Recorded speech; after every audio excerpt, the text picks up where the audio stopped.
Hello everybody, I'm your host, Evan Irwin. We've got an action-packed show today, so let's get right to it.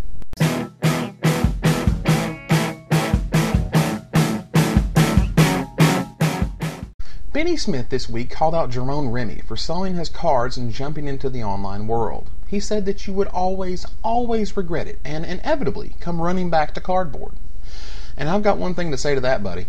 It's nice to have friends with big collections. Secondly, going online is not only much cheaper, it's available 24/7, it's easier to build and catalog decks, and, well, it crashes to hell every few hours or so right now, but they're working on that. Version 3 is supposed to turn water to wine, so we're all holding our breath over here. Speaking of, where is that early beta feedback? Feel free to reply in the forums with your experiences if you're not going to buy an NDA or something. Now, I'm super excited about 3.0 because, as I said earlier, it's supposed to make little Jimmy walk again, destroy the Death Star, and make that blind guy over there see. Now, that may not all happen, but 2 out of 3 ain't bad. If it could just run for 6 hours on a release day without crashing, now that would inspire religious fervor.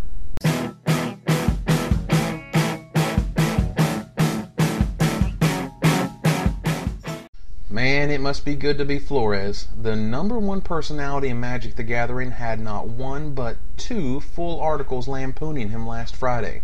And you know what they say about imitation? I guess it is to say that there is no ego bigger or more inflated than Flores's. And I certainly can't knock him. After all, he's given me so much material over the past few months, and I even got a few name drops along the way. The funniest to me is William Spaniel keeping tabs on Flores's unnecessarily capitalized words. Can you imagine someone keeping tabs on my bad pronunciation? I can, and it's scary as hell.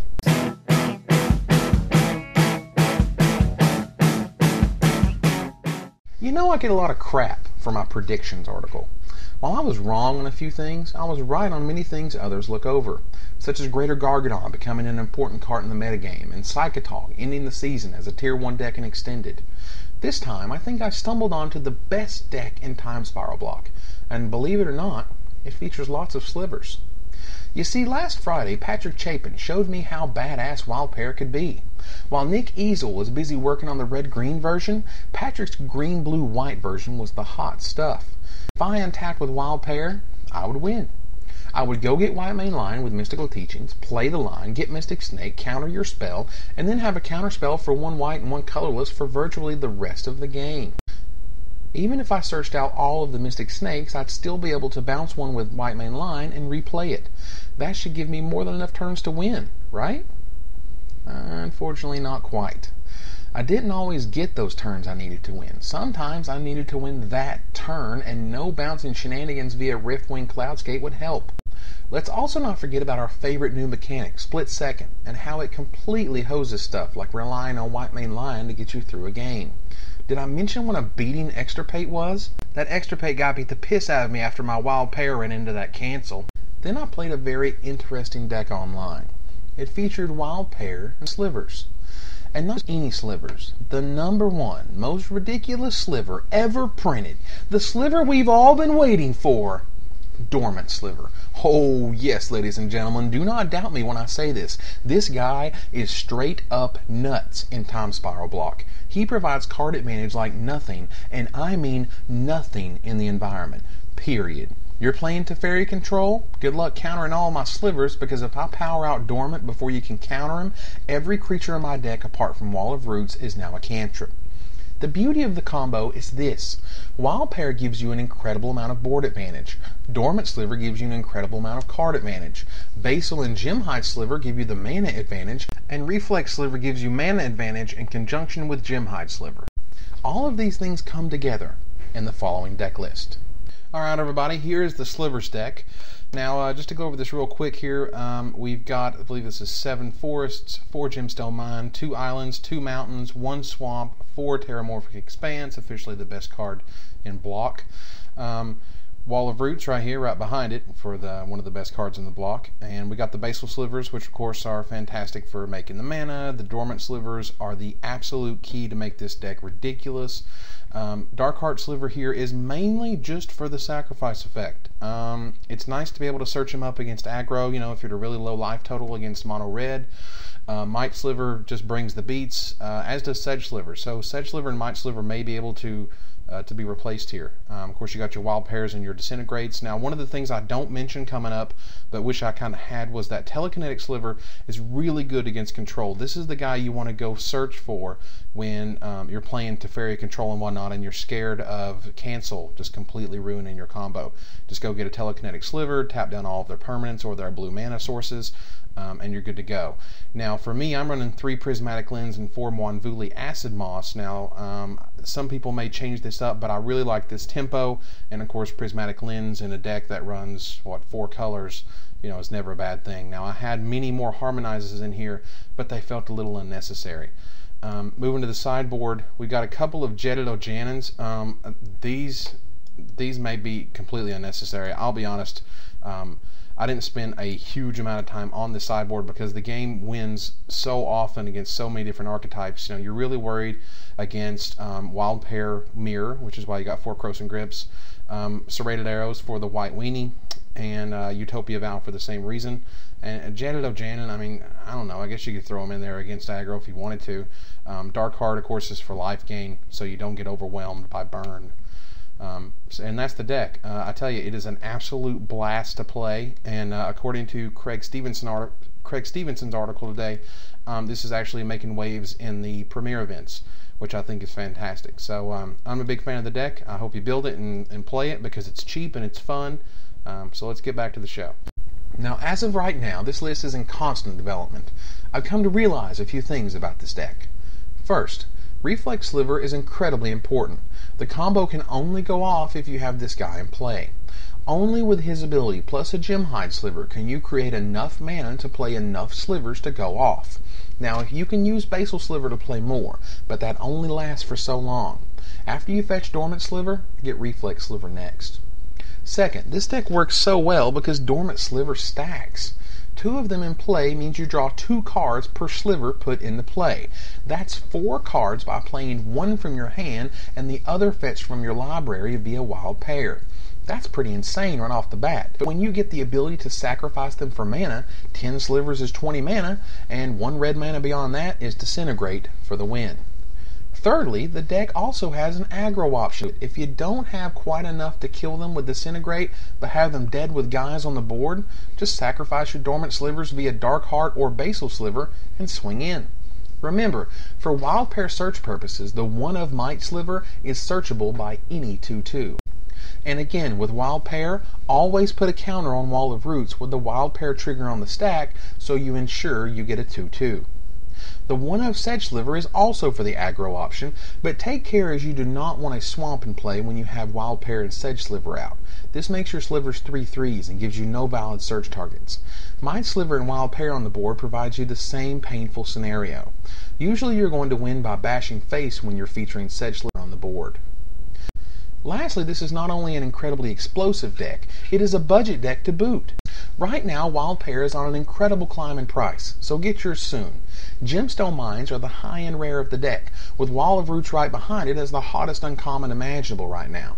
Overall, I think the majority of this deck is available for, at most, $30 to $40 depending on your cardboard or digital persuasion.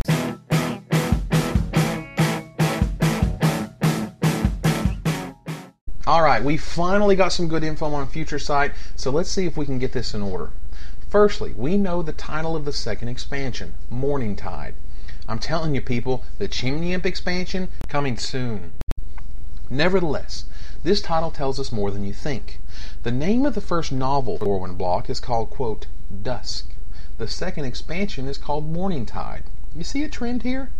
It appears that there will be a definite night/day theme woven into the set, and if you were to go on card titles alone, the next 2 expansions after Morningtide are going to be named Day of Destiny and Night Creep, both real winners from their respective blocks.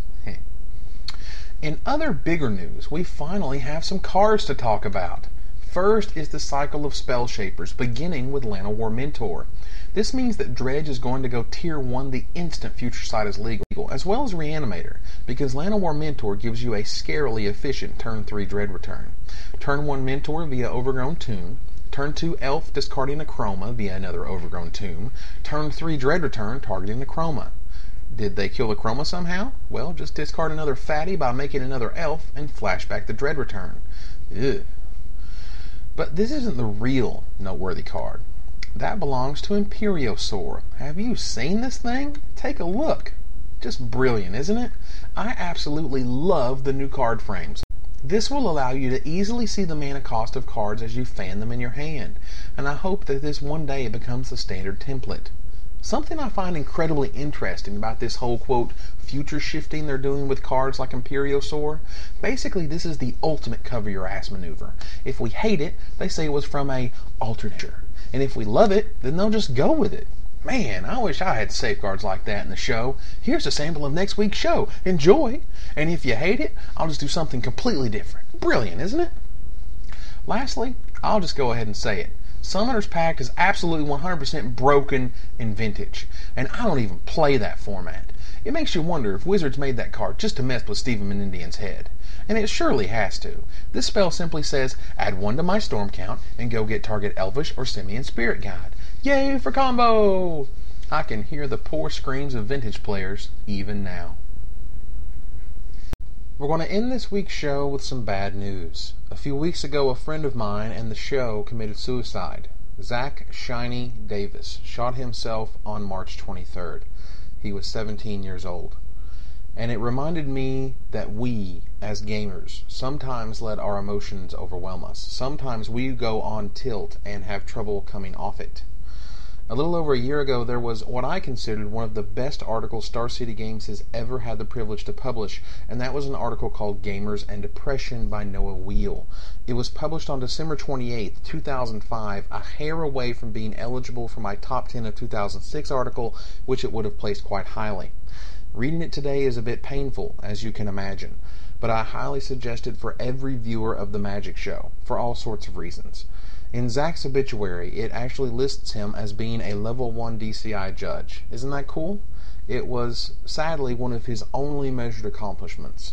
Zack was graduating next year and had recently split a top 2 in a JSS, giving him a $500 scholarship amongst whatever else his top-tier grades were pulling.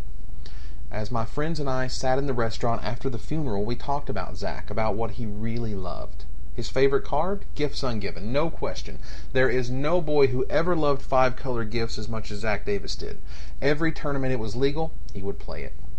His nickname Shiny? He loved foils. He had a huge binder, and I mean the 100-plus pages, 6-inch binder full of foils. But I had my own nickname for him, Slags. You see, in a JSS tournament back in the days of Affinity and Tooth and Nail, Zack was playing the latter. He got paired up with some random kid playing mono-green aggro, and not a highly tuned version at that. The kid then proceeded to ramp up to a plated slagworm on game 3, and then beat Zack to death with it. Zack was, of course, minus the necessary tooth and nail he needed to win, and could draw nothing to save him.